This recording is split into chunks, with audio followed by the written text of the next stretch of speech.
happy holidays. I just want to come on for a moment to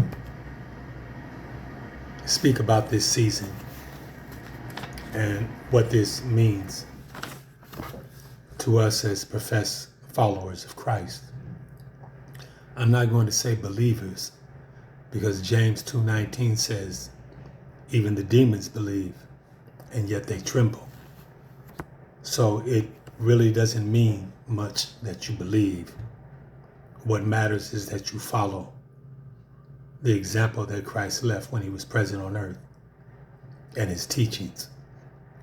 Apply them to your life, live them out.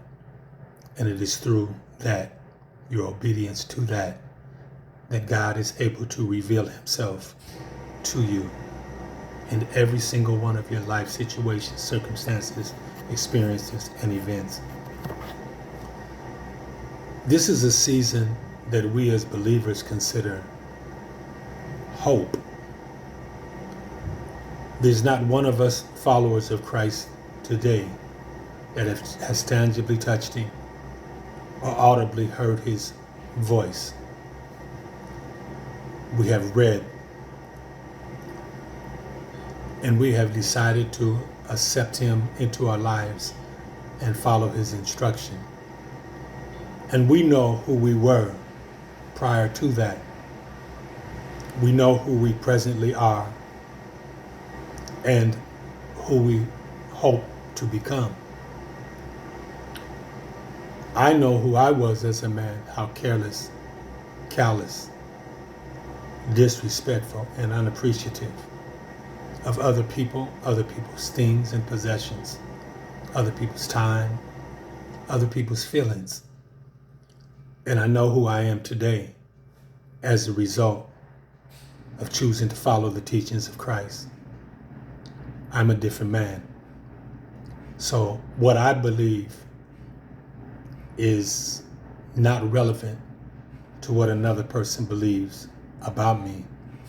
I've learned to not allow other people to dictate my character and conduct by how they feel about me. I had to take on this experience of Jesus before I was really, truly able to speak on him. I'm a firm believer that one must not open his mouth and speak to a situation that they do not personally know themselves.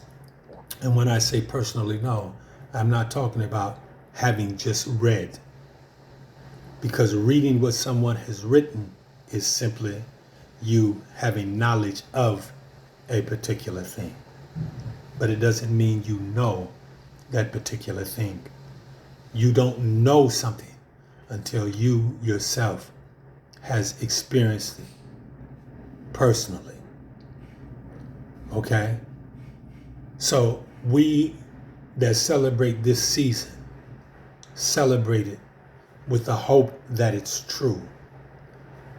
And we that are truly committed to living our life according to this hope, we have the receipts of who we were and who we are, who we strive to become, and whether or not we have, are presently, and will attain those specific and particular things. I am not one that likes to speak towards other belief systems, okay? Because I do not know them to that extent. I have witnessed others that have said they are a part of those other beliefs, and I have observed to see how it makes their nature. And the thing about Christianity, because I've studied Islam, I studied Buddhism, okay? I've never studied being an agnostic or an atheist. I've always had enough common sense to know that creatures such as ourselves could not be born or created by happenstance.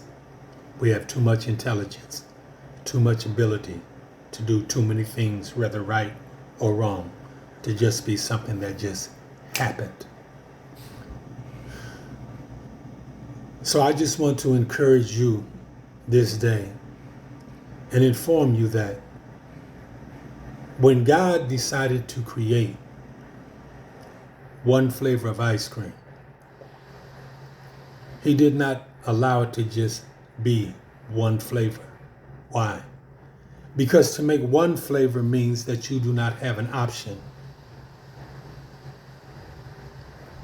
Christianity, Islam, Buddhism, and the hundreds of other belief systems are other options. Each and every one of us has the freedom to try each and every one of them out. That is why the scripture says, seek and you will find. Okay? So I encourage you to continue your spiritual journey. Don't just settle for something because it's just what others said you should do. Study it, research it, apply it to your life and live it. Let it help you make your conclusion. Okay? I believe, back to the flavors of different ice creams, and that analogy can be used in a lot of different ways.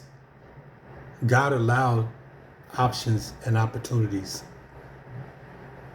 for you to try other things. Why? Because He's not a dictator.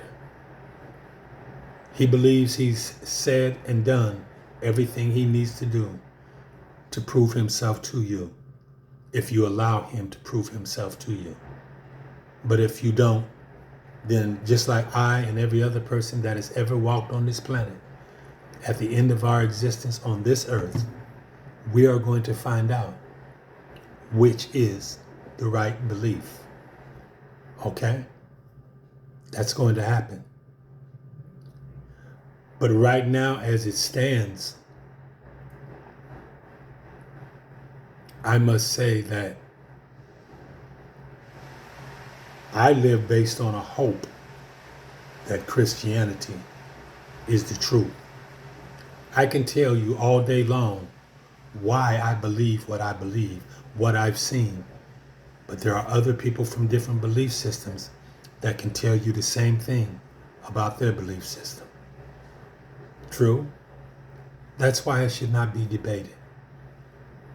I don't have any place to tell you other than what I believe about your belief. Okay? And I can only stand on why I reject the others. Not because I can prove they are not true, but because what I have is true and beneficial to me. And I'm just a firm believer. When you found a good thing and it's applicable to your life and it has helped you to become stable in your life, then why continue to search further? It's like having a wife that is a good woman. Why look outside of her when she is able to give you everything that you desire and that you need? Most people do that because they don't believe that that wife is everything they desire and need in their life.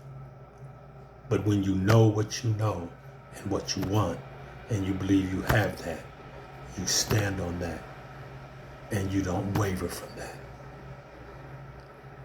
So this holiday season, just like every one that comes, is a reminder of the hope that we can have to be better contributions and assets to this life and this world that we live in.